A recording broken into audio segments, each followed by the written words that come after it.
Here comes the part that I am most interested in. I'd like to know what cool stuff the extraordinary EO Galvez has in store for us this time. Hey man, how you doing? Slap some skin with the dude next to you for good measure. Yes, that's right. It's a groovy day, everyone. Welcome to another session with me. This is EO Galvez, your one and only extraordinary student on TV. Last week, we talked about how to stay fresh and pleasant smelling in school. I believe it is really important to be free from exotic smells and spare our seatmates from unnecessary aerial attacks. To begin with our cool session, it's almost a cliche at this point to say that book reading is a dead art. No folks, I beg you. A lot of young people now are getting hooked reading stuff that arms a bookworm with an arsenal of thoughts. Not to mention how hot one becomes in school just by being smart. What I am about to tell you is a voted list of top books teenagers like to read. Imagine the brownie points we derive when our parents see us read rather than roam the corridors of every mall in town.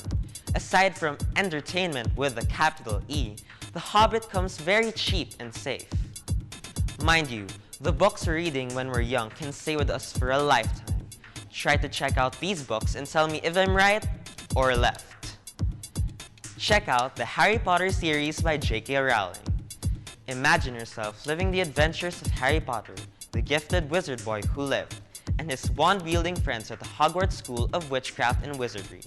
Harry, Ron, and Hermione must master their craft and battle the machinations of the evil wizard Voldemort and his Death Eaters. Another one is the Hunger Games series by Suzanne Collins, which became a movie blockbuster. In the ruins of a future North America, a young girl is picked to leave her impoverished district and travel to the decadent capital for battle to the death in the savage Hunger Games. But for Katniss Everdeen, winning the games only puts her deeper in danger as the strict social order of Panem begins to unravel. This classic word, To Kill a Mockingbird by Harper Lee, is definitely a winner. This Pulitzer Prize-winning novel explores racial tensions in the fictional tired old town of Macomb, Alabama, through the eyes of 6-year-old Scout Finch. As her lawyer father, Atticus, defends a black man accused of rape, Scout and her friends learn about the unjust treatment of African Americans and their mysterious neighbor, Boo Radley. Try to read The Fault in Our Stars by John Green.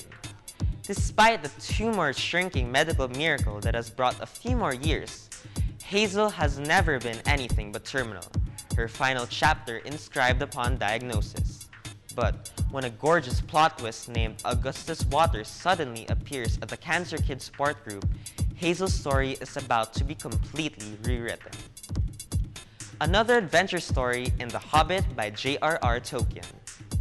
Bilbo Baggins, a respectable, well-to-do hobbit, lives comfortably in his hobbit hole until the day the wise Gandalf chooses him to take part in an adventure from which he may never return. The Catcher in the Rye by J.D. Salinger. This classic novel tells about young Halden Caulfield's disillusionment with the adult world and its phoniness that will only rise in popularity and controversy since it is a favorite target of censors who often cite profanity and sexual references in their efforts to ban the book. Of course, who would like to miss The Lord of the Rings by J.R.R. Tolkien? This 3-year volume epic chronicles the War of the Ring, in which Frodo the Hobbit and his companions set out to destroy the evil Ring of Power and restore peace to Middle-earth. The beloved trilogy still casts a long shadow, having established some of the most familiar and enduring tropes in fantasy literature. Fahrenheit 451 by Ray Bradbury is quite timely today.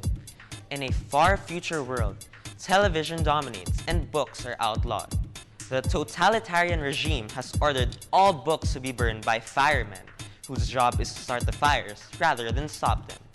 But one fireman begins to see the value of the printed world. Another work by John titled Looking for Alaska. 16-year-old Miles' first year at Culver Creek Preparatory School in Alabama includes good friends and great pranks, but is defined by the search for answers about life and death after a fatal car crash.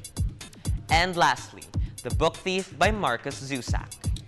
Trying to make sense of the horrors of World War II, Death relates the story of Liesel, a young German girl whose book-sealing and storytelling talents helped sustain her family and the Jewish man they are hiding, as well as her neighbors. And that's another collection of cool tips from your one and only extraordinary student on TV.